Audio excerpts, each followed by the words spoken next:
Sino ang pinaka-pogi? Ako, si Kuwatog. Okay, so welcome po. Ako po si Pastor Frini Plata. Ako po ang senior pastor dito sa Jesus the Anointed One Church. Mataas na kahoy.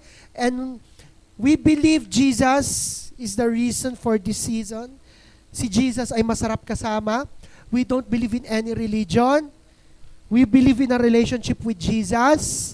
And kasi yung mga nagtayo ng religion, hindi naman yan namatay, nagtigis ng dugo para sa'yo, si Jesus lamang, wala nang iba. So again, welcome. And can I ask, sino pa po first time sa kauna-unahang pagkakataon nakarating sa ating Sunday service? Pwede po bang tumayo ka ngayong oras na ito? First time? Come on, meron pa mga first time? Wow, welcome! Wala pa. Welcome, palakpakan naman natin ang Lord sa buhay. Ano nga name mo? Hi, welcome. Sino nag-invite sa'yo? Si Angela. Yay! Marami ba tayong kids? Pastora, itanong mo na lang ang kids sa likod. Ang kids, itanong mo, may mga first time na kids. Okay. So, welcome na welcome po. Sorry po sa miscoordination. So, let's stand up and declare po natin ang ating calling verse, Luke 4:18 up to 19. 1, 2, 3, go! The Spirit of the Lord is upon me to preach the gospel to the poor. He has sent me to heal the brokenhearted, to proclaim liberty to the captives and recovering of sight to the blind, to set at liberty those who are oppressed, and to proclaim the acceptable year of the Lord, for our God is Jesus, the Anointed One. And let's declare our 10 culture. 1, 2, 3, go. I am a blessing. I am anointed. I am a deliverer. I am a good follower. I don't destroy, I build. I am not seasonal. I am part of something big. I am partnership with Christ, and I am not extreme, and I am not a marites. Muli pa, maaari na tayong umupo, and I would just like to say, ang ating theme na supernatural hunger. Pag sinabing supernatural, higit sa natural, above the natural. Yung gutom na gutom ka sa pag-ibig ng Panginoon sa presensya niya, at maranasan siya na sobrang kakaiba. And 2 weeks ago, pinag-usapan natin, tanging si Jesus lang. Tanging si Jesus lang ang ating source, at tanging si Jesus lang ang magpupuno kapag may natapon. And last week, pinag-usapan din natin, yung dalawang binibigay na Diyos, ano nga po yun? Battles and blessings. So, pinag-usapan po natin 2 weeks ago yung si Jesus lang ang source, di ba? Tapos last week pinag-usapan natin ay battles and blessings, yung temptation ni Jesus Christ. Ngayon naman, pag-uusapan natin isang magandang story sa Bible ng isang encounter ni Jesus sa isang lalaki. Ang pangalan ng lalaki ay si Zacchaeus. Sabihin nyo nga, Zacchaeus. Zacchaeus. Okay, so, open your Bibles. I have a Bible here. Open your cell phones, open your Bibles. And I encourage everyone, bring a physical Bible. Maganda po may physical Bible tayo. Huwag lang po tayong asa sa cellphone at talagang hindi maganda. So, maganda po ito, Pinoy version. Napakagandang version po nito ng Bible. Ito'y parang nakaka-relate sa mga tao ngayon kung paano magsalita. Okay. Luke 19. Luke 19. Search nyo po, Luke 19. Simulan ko sa verse 2. Sabi doon, may isang mayaman na leader ng mga tax collector doon, Zacchaeus ang pangalan niya. Quick history po. Nung panahong ito, ang mga Israelites, sila ay sinasakop ng bansang Italia, ng mga Romano, ng bansang Romans pa noon.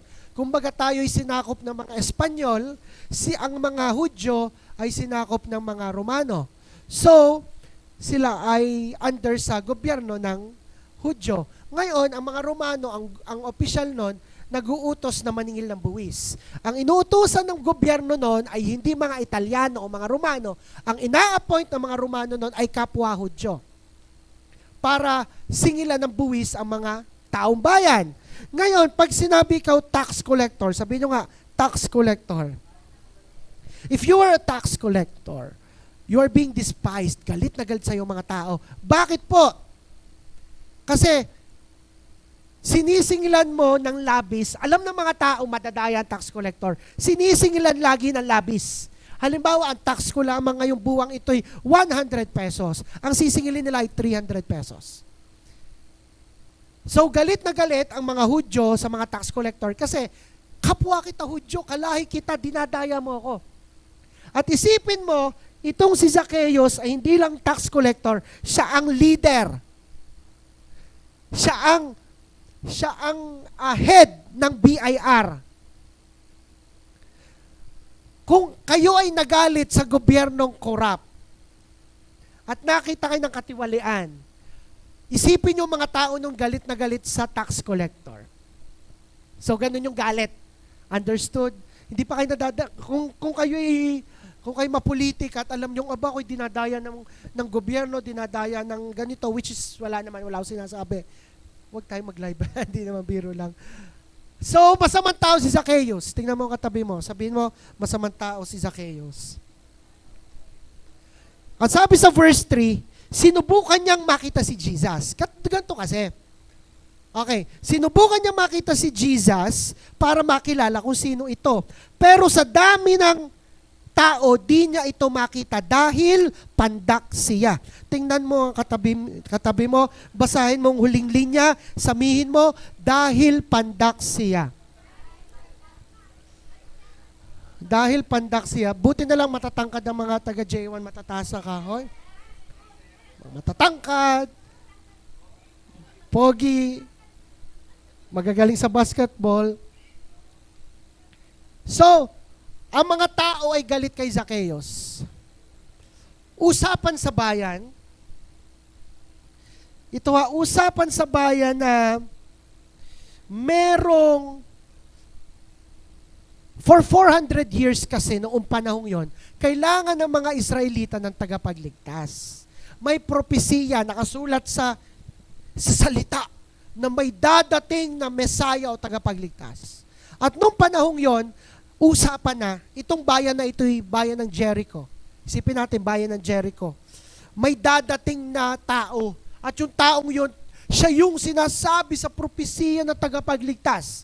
Siya yung sinasabi sa propesiya na nagpapalaya sa atin. Siya yung sinasabi sa propesiya na magpapayaman. Bali-balita sa ibang bayan, kaya niya magpagaling ng may ketong, magpagaling ng pilay. Usap-usapan sa ibang bayan, nagpakain siya ng 5,000 tao, gamit lamang ay 5 tinapay at 2 ista. So, milagroso ang taong ito at pupunta sa bayan natin. So, dahil doon, maraming tao.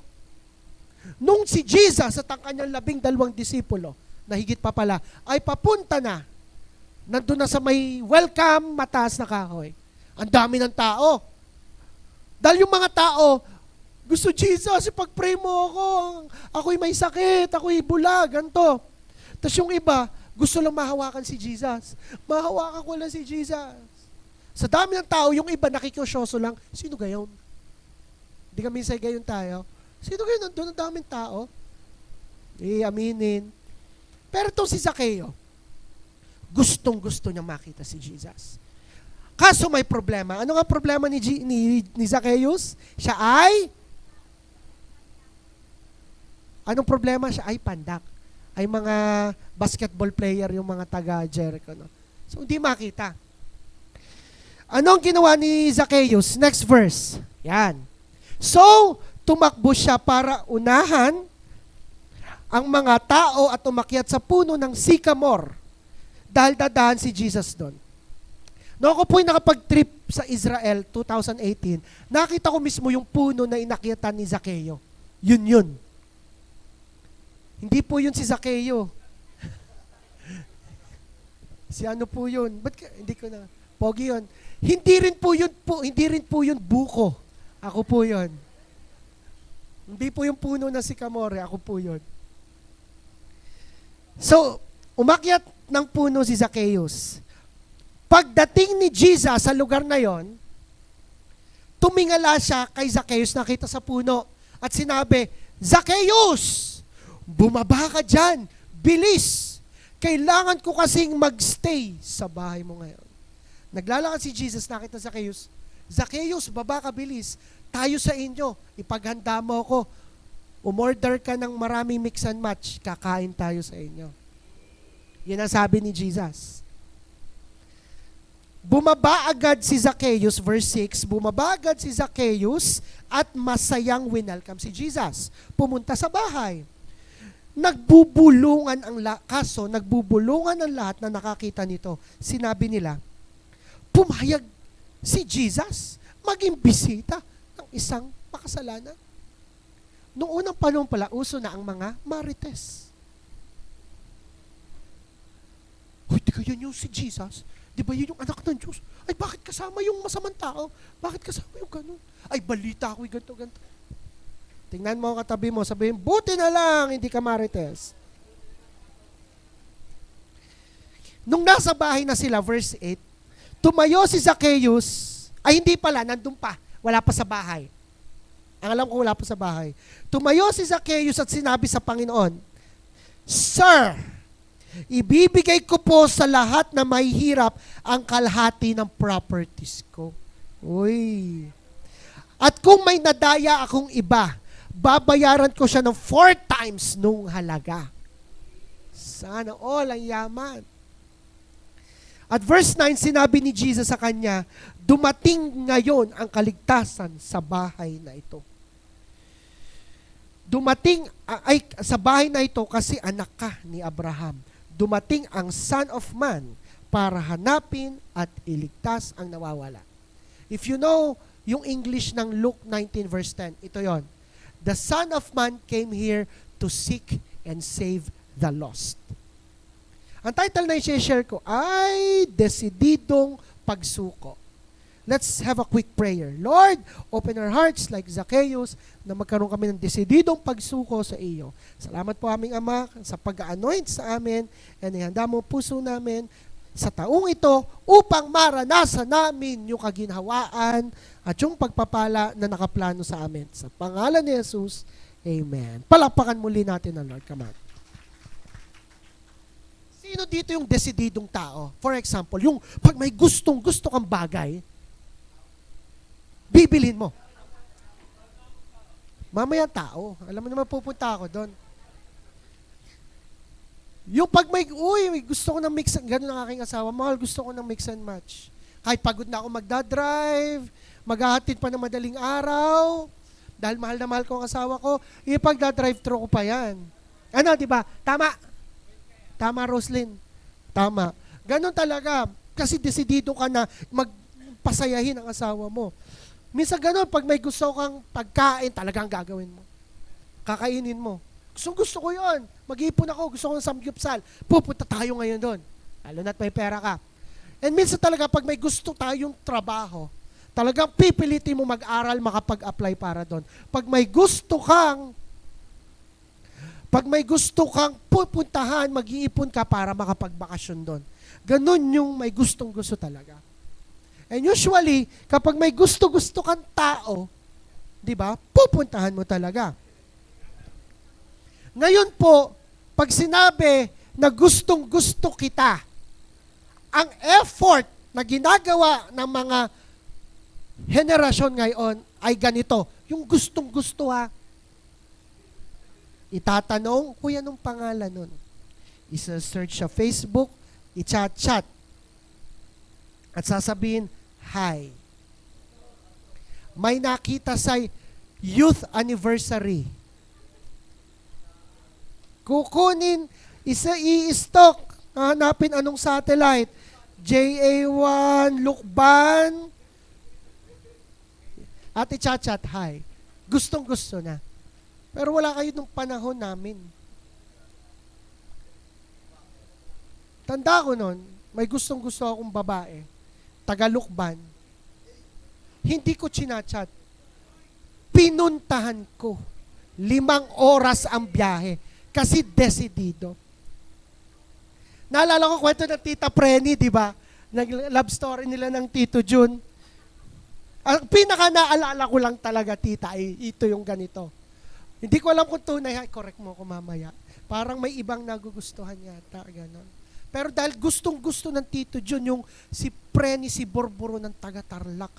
Nagbiyahe pa, galing mataas na kahoy papuntang Tarlac at pinuntahan at pinagpaalam.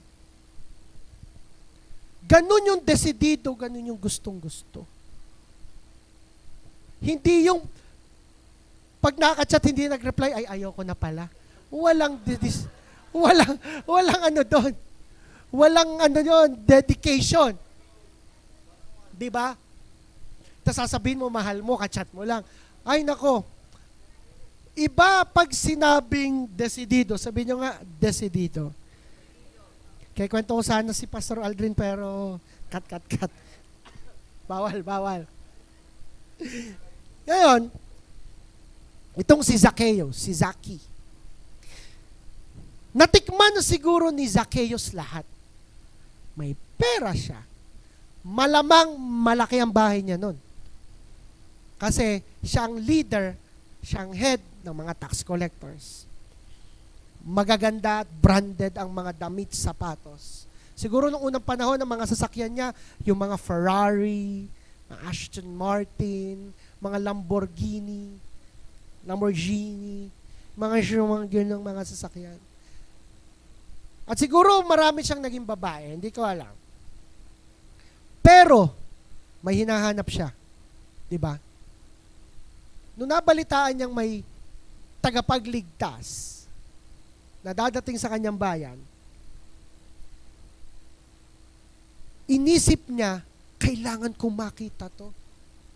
Kailangan kong makita itong sinasabi nila. At dumating si Jesus sa bayan. Yan na. Nagtatakbo na. Pagpunta niya, gusto niyang makita si Jesus, merong balakid.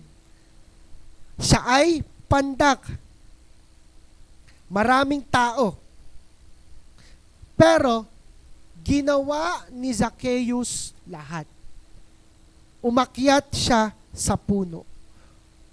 Sa kagustuhang makita niya si Jesus, mas may desisyon siyang ginawa. Sa ginawa ni Zacchaeus na pagbababa ng desididong pagsuko, may nakita po akong dalawang letter P na kanyang ibinigay sa Panginoon para lamang magkaroon ng pagbabago sa buhay niya. Sabihin mo sa katabi mo, handa ka na ba? Number 1, desididong pagsuko ng pinansyal.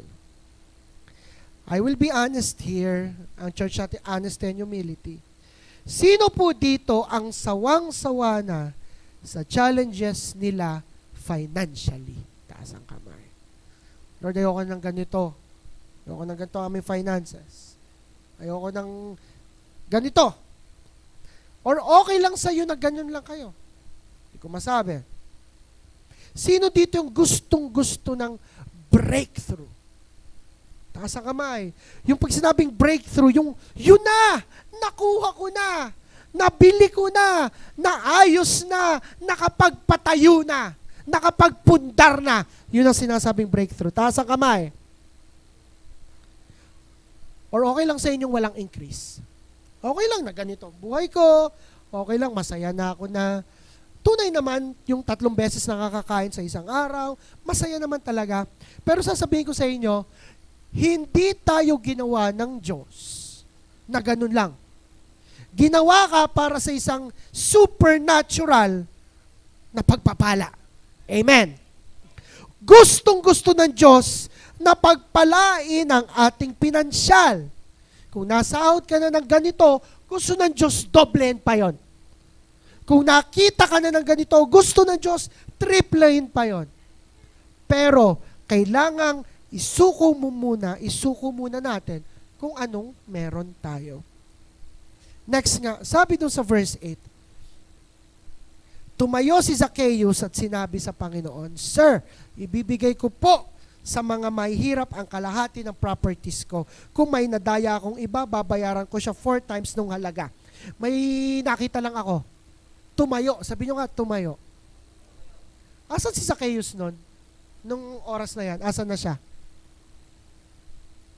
Siya ay kabababa lamang sa puno. Pagbaba niya ng puno, ibig sabihin, kung siya ay tumayo, siya ay nakaupo o nadapa or something. Or nasa bahay na sila. Pero yung ibig sabihin ni Zacchaeus na tumayo, kahit pandak siya, it means, alam niyo pag yung isang tao ay nasa kainan, o kaya ay nadapa, tapos biglang tumayo, o kaya ay nakaupo tapos nag-uusap biglang tumayo, anong ibig sabihin nun? Parang sige! Parang may authority, may gagawin. Tumayo. Imagine this, ikaw si Zacchaeus, marami kang pera. Pinakain mo si Jesus at ang mga disipulo niya sa bahay niyo. Nagpabili ka lechon o nagpapatay ka ng ganito. Basta mayaman ka, nagpapakain ka sa mga disipulo. Mabibili mo lahat. Marami kang pera sa bangko. Protektado ka ng mga kawal ng mga Romano, kayang walang makakapanakit sa iyo. Kaso marami ring galit sa iyo. Nasa iyo na lahat. Sana all. Ano pang hahanapin mo? Ano pang hahanapin kaya ni Zacchaeus? Ano kaya hinahanap niya? Ano kaya pagkagutom niya? Nasa kanya na lahat, nabibili niya lahat, protektado ang kanyang bahay ng mga sundalo dahil nga siya head ng tax collector. Ano kaya? Siguro may asawa siya, hindi ko masabi. Alam niyo ang pinaka siguro hinahanap ni Zacchaeus? Pagtanggap. Kaya hinahanap niya si Jesus. Kasi hindi siya tanggap ng mga tao sa kanyang ginagawa. Ito naman tanong ko, pangalawa, bakit ka nandito sa church? Ano yung hinahanap mo? Ano yung hunger mo? Nandito po ako sa church dahil in-invite po ako ni ganito. Nandito po sa church dahil pogi yung ating drummer. Nandito po ako sa church dahil ganito, dahil required, dahil kaugalian na. Pero honestly, ba't kayo nakaupo dyan at nakikinig sa akin? At bakit kayo pag nagpe-praise and worship, sinasamba ang Panginoon? May hinahanap tayo. May gusto kayong makuha. Imposibleng wala. Tama. At magtapatan tayo. Ano ang gusto nyo? Ano pinakagusto mo ngayon talagang makuha? Honestly. Jello, ikaw muna. Anong pinakagusto mo makuha? Yung ayusin mo sagot ha. Anong pinakagusto mo makuha honestly? Malaking sahod. Pastor Aldrin, ang ngayon ang pinaka-dinidesire mo gusto makuha? Promotion. Gloria, anong gusto mo mangyari nga? Ha?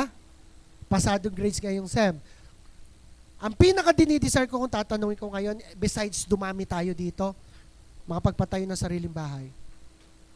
Paano makukuha yon? Madaming pera. Aminin natin. Ang pinakagusto talaga natin ay maraming pera. Sabi sa Bible, hindi masama ang trabaho, kailangan trabaho. Hindi masama ang pera. Ang masama ay ang pagmamahal sa pera kasi itong ugat ng lahat ng kasamaan. Hindi masama ang pera, ang masama ay pagmamahal sa pera. Pero life will be easier kapag marami kang pera. At sabi ng Diyos, sa verse 10, hahanapin at iligtas ang nawawala. Hindi nyo gagets, ito'y pala pinaka-gets ko. Ang akala ni Zacchaeus, pumunta si Jesus at tatagpuin niya. Akala din natin ganun, pumunta tayo dito, tatagpuin natin si Jesus. Pero sa tunay, matagal na si Jesus nandito at inaantay ka niya. Matagal, sinasadya ni Jesus na pupunta sa Jericho para kay Zacchaeus. May dahilan. Sinasadya ni Jesus, ikaw. Sabihin mo sa dalawang katabi mo, sinasadya ka ni Jesus. Pati doon sa isa, sinasadya ka ni Jesus. I want you to get this mindset na gustong-gusto ng Diyos pagpalain tayo financially. Dahil sa verse na ito, next. 2 Corinthians 8 verse 9, sabi doon, You know the generous grace of our Lord Jesus Christ. Through He was rich. Yet for your sakes, He became poor, so that by His poverty, He could make you rich. Sa Tagalog, sapagkat alam nyo naman ang biyaya, sabihin nyo nga, biyaya. Biyayang pinakita ng ating Panginoong Jesucristo na kahit mayaman siya dun sa langit, ay bumunta sa lito at siya'y nagpakadukha. Hindi siya pinanganak sa Mediatrix, hindi siya pinanganak sa St. Luke's. Pinanganak siya sa isang maliit na kahon na kinakainan ng mga tupa, mga baka, mga hayop. Pinanganak siya mahirap. Alang-alang para kanino? Para sa'yo. Para sa pamamagitan ng kanyang kahirapan ay maging para maging mayaman ka. Naging mahirap siya para yumaman ka. Yumaman ka sa lahat ng aspeto. Sa kaibigan, sa pag-ibig, sa kapayapaan, especially sa pinansyal. Kanino yon? You know, naniniwala ka na ba na gusto talaga ng Diyos na yumaman ka? Naniniwala ka na ba na gusto ng Diyos milyonaryo ka? Naniniwala ka na ba na gustong-gusto ng Diyos sobrang dami mong pera para makatulong ka? Maaring ganito ha, hinayaan ng Diyos na si Zacchaeus ay maging tax collector, maging leader tax collector, para marami siyang madayang tao. Hinayaan. Para kapag nagkita na si Jesus at Zacchaeus, maranasan ni Zacchaeus yung biyaya ni Jesus para maging blessing si Zacchaeus sa iba. Paano pag hindi umakyat si Zacchaeus sa puno at hindi nakita si Jesus? Sa tingin nyo, ibibigay ni Zacchaeus yung kalahati ng kanyang kayamanan? Hindi, di ba? Kung hindi nakita ni Zacchaeus si Jesus, hindi kaya ibabalik, halimbawa, nanakawan ako ng 100,000. Sabi, ibabalik 4 times. Hindi kaya ibabalik 400,000? Di ba hindi? Kaya nga buti na lang nagkita si Zacchaeus at si Jesus. Nagigets nyo po ba? Nandiyan pa ba kayo? Pastor, madali yan lang yan kay Zacchaeus. Nasa kanya ang lahat eh. Okay na naman mawala lahat. Pero ito, Pastor, ang tagal ko na. Nananampalataya, nagtatights naman ako, nag-iika po. Ay bakit ganito pa din? Alam nyo, may tamang timing ang Lord sa bawat isa. Alam nyo pong ating chairman, aking ninong, si Rev Ito sa Rosario, makikita nyo ang laki ng church sa Rosario, ang ganda ng bahay, ang dalawang anak ay doktor, tapos ang gaganda ng sasakyan, pero alam nyo, bago sila nakarating doon, dumating muna sila sa point na ang liit ng bahay, ang church nag-i-struggle, madaling araw, kinabukasan ay Sunday, or basta, nanakawan sila, tinali silang mag-asawa at dalawang anak na maliit pa. May mga negosyong nalugi, naging daming struggle. But now, kitang-kita nyo naman, sobrang blessed nila. Kasi minsan, kailangan nating antayin ang paraan at timing ng Lord. Ano ko pala, halimbawa ako ay nanakawan ni Zacchaeus, galit na galit ako kay Zacchaeus. Pag nakita ko yung pandak na yan, tuturugin ko yan ng buhay. So, sobrang galit ko. Kasi ninanakawan ako. Tapos nakita ko yung si Jesus, tinawag ko, bakit tinawag si Zacchaeus? Ay di ka dapat galit tayo dyan. Nagalit na rin ako kay Jesus. Akala ko ba yan yung mabait, anak ng Diyos, bakit nakikisama sa masasamang tao? Pero nalaman ko, ibabalik pala sa akin. Yung nanakaw, 4 times pa. Baka hinayaan mo nang akong manakawan at masaktan ni Zacchaeus para ibalik sa akin siksik-liglig umaapaw. Did you get the point? Baka hinahayaan ng Diyos, dumaan ka muna sa 10 taon o sa 5 taon ng financial struggles, ng pamilya mo, struggles nyo ngayon, para sa panahon ng Lord, makita mo, ay Lord, salamat. Ganun nga pala, hinayaan mo kasi. Nagigets niyo po ba? Baka kailangan hinayaan ng Lord mangyari yun sa ninong ito, yung ganong struggles, para ngayon maging pagpapala siya sa napakaraming tao. And pag sinabing desididong pagsuko sa pinansyal, ay talagang, para maranasan natin yon, may desididong pagsuko. Sabihin nyo nga, desididong pagsuko. May 4 akong mabilis lamang. Ano pwede natin gawin? Letter A, siguro need mong madumihan ang kamay. Ano ibig sabihin nun? Pastor, hindi naman ako magaling mag-English. Ay, mag-aral ka mag-English para makapag-apply sa gusto mong trabaho. Alam niyo yung mga leaders ko, sina Roslyn, yung sina Dom, sabi ko, from now on, we converse in English, no Tagalog. During our 5-day prayer works, we would not pray in Tagalog, we would pray in English. Sabi ni Roslyn, yes, I will pray. Jesus, yes. Ano ibig sabihin madumihan ang kamay? Kailangan may gawin kang hindi sanay. Anthony, yung iba sa inyo, lahat kayo, minsan, kailangan nyo kumausap ng tao na hindi kayo sanay. Kakapalan yung mukha nyo. Paano kung ibe-bless ka ng Lord sa bagong trabaho yun, sa bagong negosyo yun, ay nahihiya ako. Nasa isip mong makapunta pala sa school at ako'y magbebenta ng, alam niyo yung mga ganito, yung mga sticky notes, makapagbenta ng sticky notes, para nasa isip mo kaso, alay ako'y nahihiya, ang daming puhunan, baka pagtawanan lamang ako, baka ganito, baka ganyan, mas nauna ang dahilan bago madumihan ang kamay. Nagagets ba? Letter B, bless ka maging blessing. Dapat ang mindset mo, mapapagkatiwalaan ka. Tingnan mo katabi mo, kapag yan ba'y binigyan ng 1 milyon, ay mapapagkatiwalaan ba yan? O bukang nandun na yan sa sugalan? Sa tunay, we are blessed to be a blessing. Pinagpala ka para maging blessing sa iba. Baka naman yung katabi mo, kapag binilas ng Lord, ang unang nasa isip ay pumunta sa SM, at ubusin ang 1,000 dun sa arcade yung nagbabaril ng shark. Tapos may nabagsak na coin. Ang nasa isip mo, pag nagka-1,000 ko, ang kalahati, bibigay ko sa mama ko, tapos bibila ako ng grocery, tapos ililibre ko si pastor, kasi napakabait ni pastor sa akin. Pinagpe-pray niya po ako dati sa lukban. Asa si Jello? Blessed to be a blessing. Pangatlo, be a good steward. Yung pala, yung mapagkatiwalaan ka sa pera. Mapapagkatiwalaan ka ba? Kilala niyo si Shaquille O'Neal, yung dating sentro ng Lakers, yung malaki. Kinuwento niya, nung daw siyang unang paycheck, kalahat $500,000. Unang paycheck. Bumili siya ng bagong kotse sa kanyang ama, bumili siya ng bagong kotse sa kanyang ina, bumili siya ng bagong bahay, ng bagong gamit, ganto-ganto. Wala pang 3 araw, ubus na yung 500,000. Napaisip siya, nasampal siya ng manager niya. Sabi, you're not a good steward of money. Kaya kumuha siya ng financial advisor. Ganon din si Manny Pacquiao. Kaya sobrang yaman, nagkaroon siya ng financial advisor.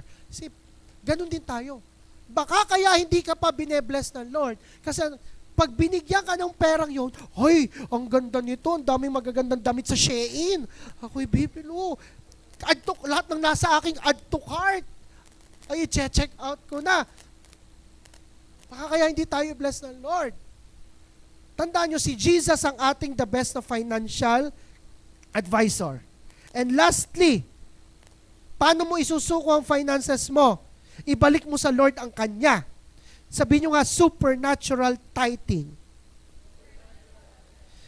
Baka naman kasi hindi natin binabalik sa Lord yung Kanya dapat, yung 10%.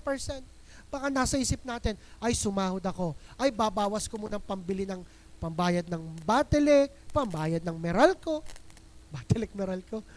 pambayad ng internet, ganito, ganyan. Saka ako ibabawas ang 10%.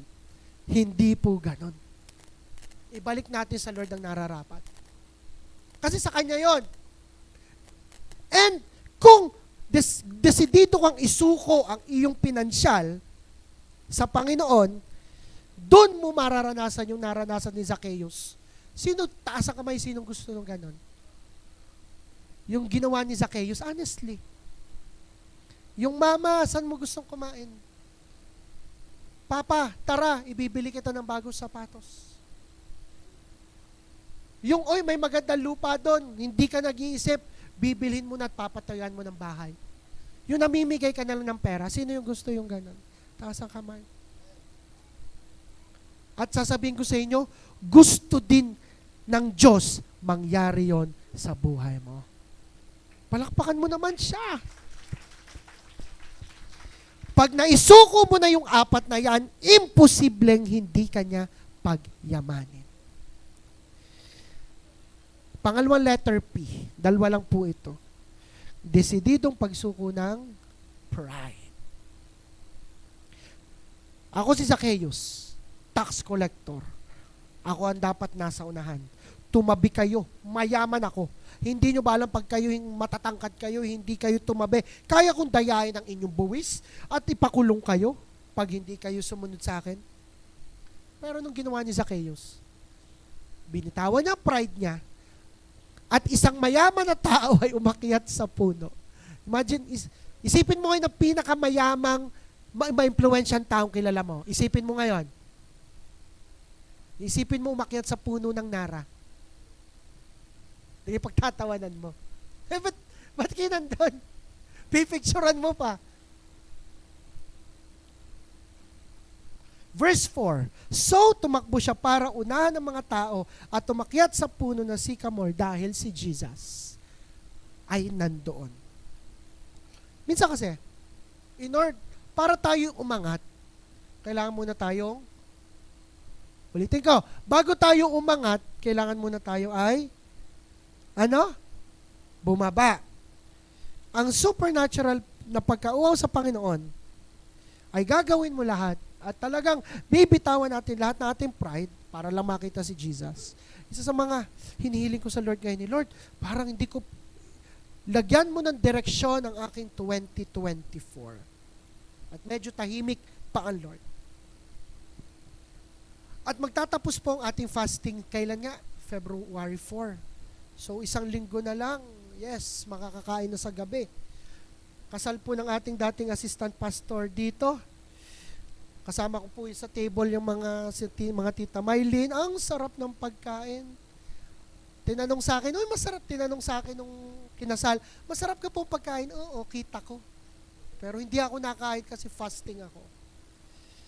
Pero iniisip ko, February 5, gusto kong ituloy ang fasting. Pero, parang wala akong motivation. Ano yung pagpe-pray ko? Maayos ang buhay, gumaling. Parang, alam mo yung wala akong drive na mag-fasting uli. Pero doon ko na-realize, baka kaya hindi ako na mag-fasting uli kasi ma-pride ako. Nasa tingin ko, hindi ko na naman kailangan yan. Alam nyo po, kung sa tao ay basic na huminga, sa isang Kristiyano ay basic ang mag-fasting dapat. At isipin mo, Pastor, wala na naman siguro akong pride. Nagpakumbaba na ako. Mabait na ako.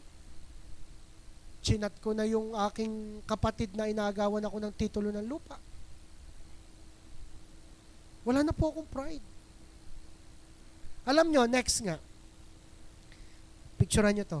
There's always a pride to surrender. Laging may pride ang tao na kailangang isuko. Laging may balbas ang tao na kailangang ahitin.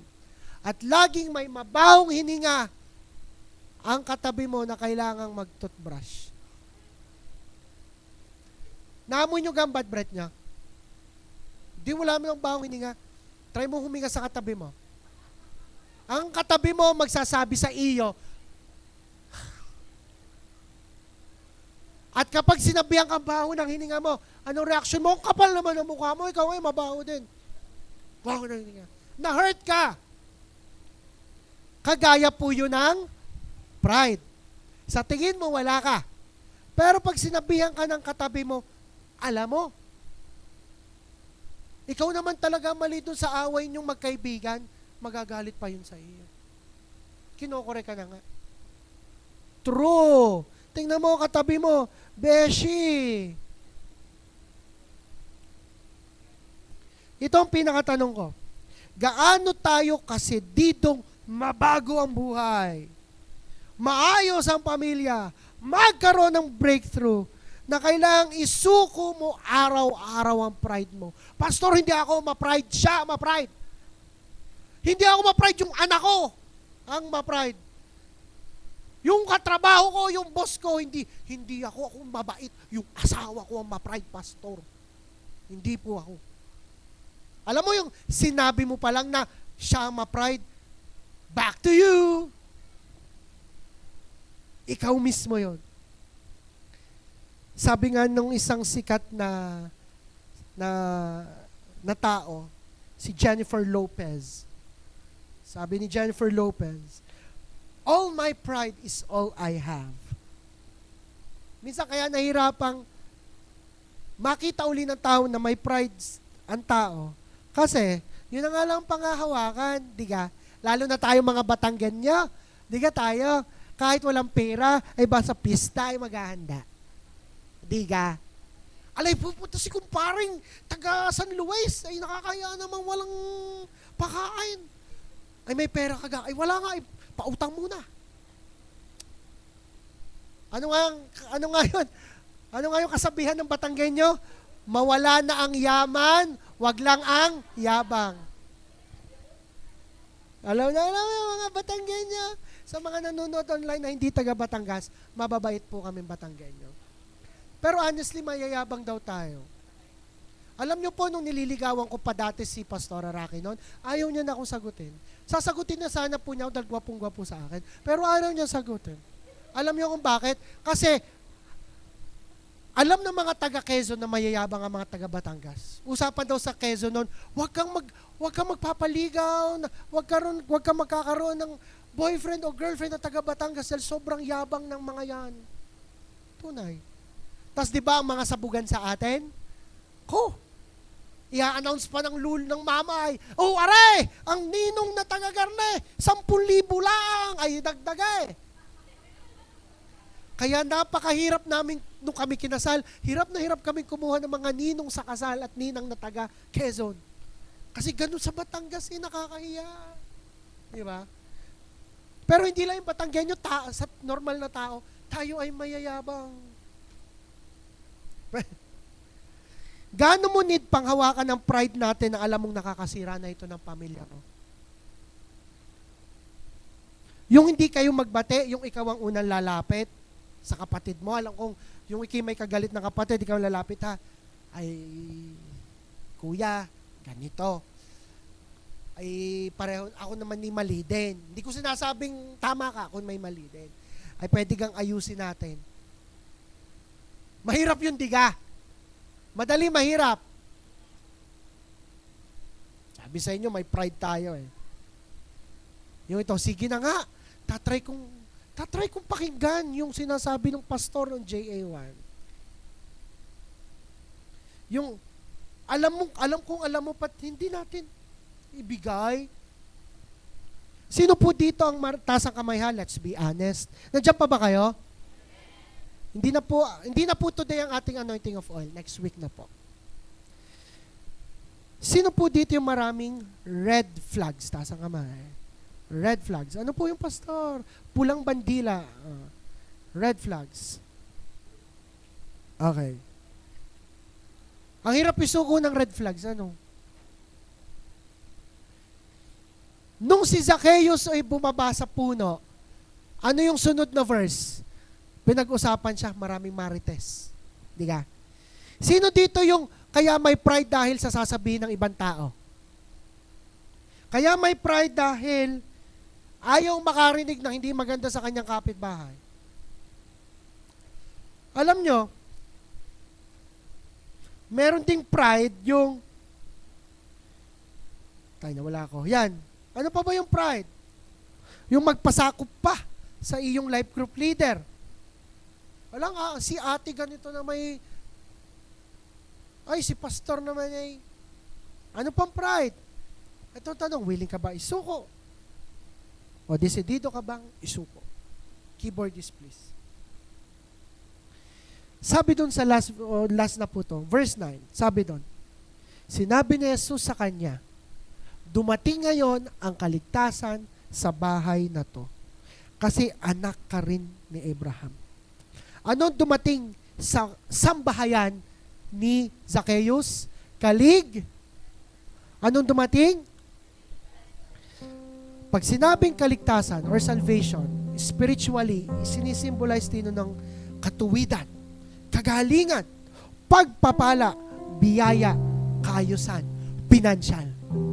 Sinabi ni Jesus, dumating na rin ngayon sa sambahayan ni Zacchaeus ang kaligtasan, ang katuwiran, ang kagalingan, ang kaayusan, ang pagpapala sa lahat ng aspeto sa pinansyal, dumating na.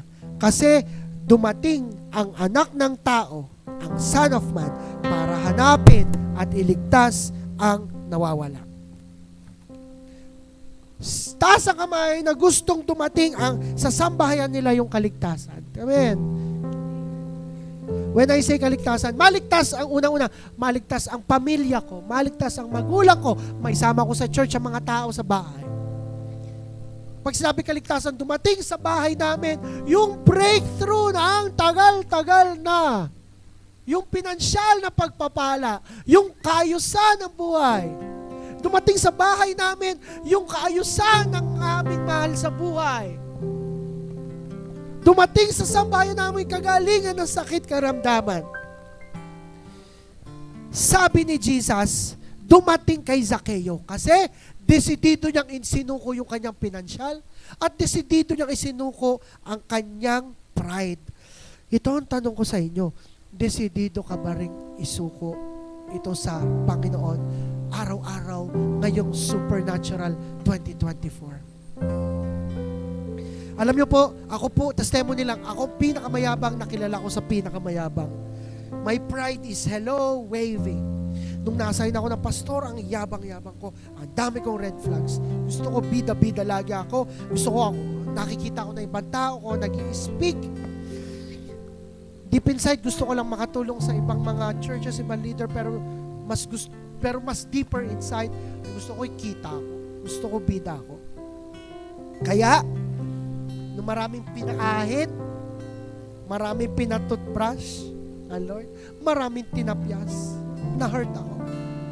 Maraming inalis at umalis na mga tao, nasaktan ako kasi hindi ako handa. Kaya pala inalis ng Diyos para makita ko lamang na si Jesus lang pala talaga ang kailangan ko. Nung isinuko ni Zacchaeus yung kalahati ng kanyang kayamanan, ibinalik niya 4 times sa mga tao. Sa katatayuan niya, pag tiningnan mo, parang mawawala na lahat kay Zacchaeus eh. Pero masaya pa niyang ginidap. Di ko lang kung ready siyang i-give up. Nakita niya si Jesus, ay hindi ko yata may bibigay. Hindi naman sinabi ni Jesus na, okay, isuko mo nga yan, yung kalahati ng pera mo, ibalik mo po ng 4 times. Hindi naman sinabi ni Jesus hindi naman challenge. Pero si Zacchaeus yung nagkusa. Siguro hindi siya ready. Pero ang sure ako ay siya'y masaya. Ganon din yung nangyari sa akin. Marami akong inalis pero hindi ako ready. Pero buti na lang pala inalis, umalis, tinapyas, inahit, pinagtoothbrush para maranasan ko yung kaligayahan na tanging si Jesus lamang ang makakapagbigay. Ang need ko lang pala ay makasama siya. So ngayong oras na ito, if you are desperate, kung ikaw lang itong taong ito, na sige, hindi ko alam kung paano, ito ay proseso. Pero ngayong taon at sa mga susunod na taon, ang aking pinansyal at ang aking pride, dahil desperate ako na breakthrough, na magkaroon ng pagbabago, ng hunger sa Lord. Kung ikaw yung taong yon, may pagagawa ako sa iyo mamaya. Pero isipin mo muna, ikaw si Zacchaeus. Kung ikaw yung taong yon na, sige Lord, Gusto ko ng pagbabago. Hindi ko na alam kung paano ginawa ko na lahat. Tagal ko nang naasa pero wala pa. Panginoon, ganun pa rin ang ugali pero ganun pa rin. But if you're that person na desperate, you're desididong na pagsuko ng financial at pride, silently, dahan-dahan, pupunta ka sa unahan. Pero isipin mo muna ikaw si Zacchaeus. Si Zacchaeus ay bumaba sa puno at maraming marites. Baka pagpunta mo sa unahan, pagtinginan ka ng ibang tao. But still, come to the front silently as a sign ng masayang, desididong pagsuko sa Panginoon. In 3, 2, 1, punta sa unahan ngayong oras na yun.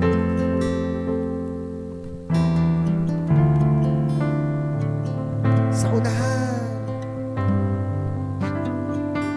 Ikaw yung taong sige. Ang financial ko'y sa'yo na. Ang pride ko'y sa'yo na.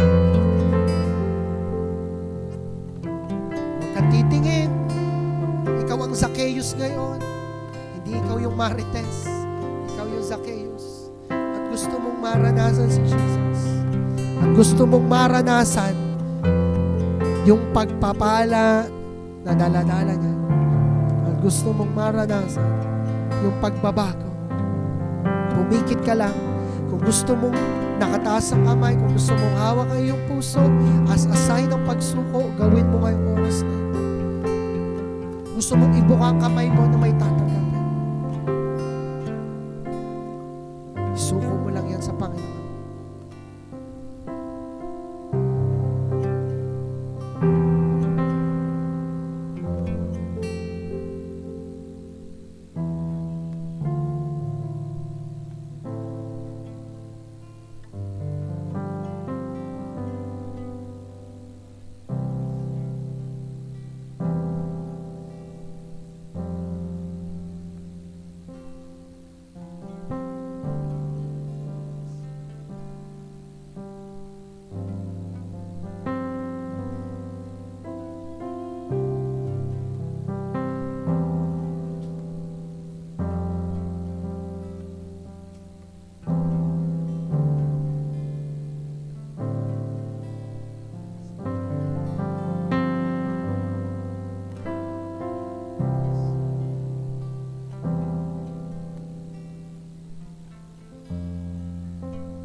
Isuko mo ngayon ang iyong pinansyal at ang iyong pride sa Panginoon.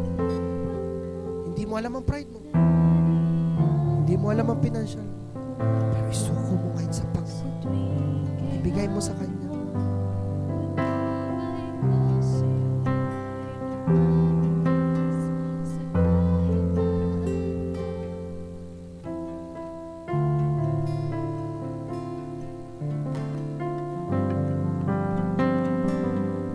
Diyos, inariyan para sa'yo.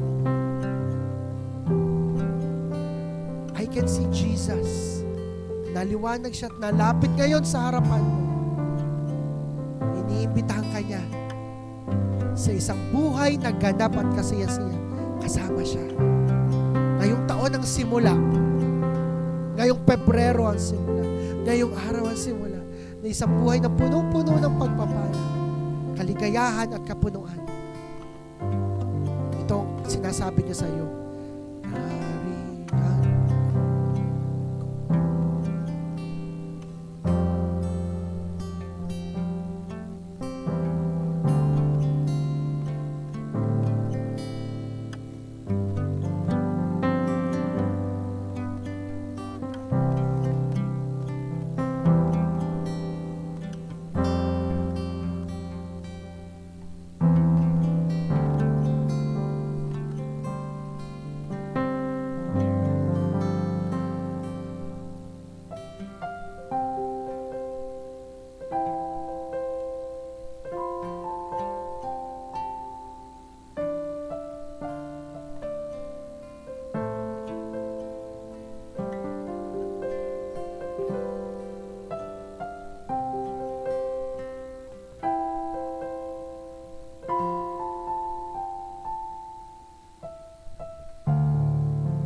Salamat, Lord, sa mga buhay na isinuko ang mga bagay nito sa inyo. Nag-expect kami ng breakthrough simula ngayon.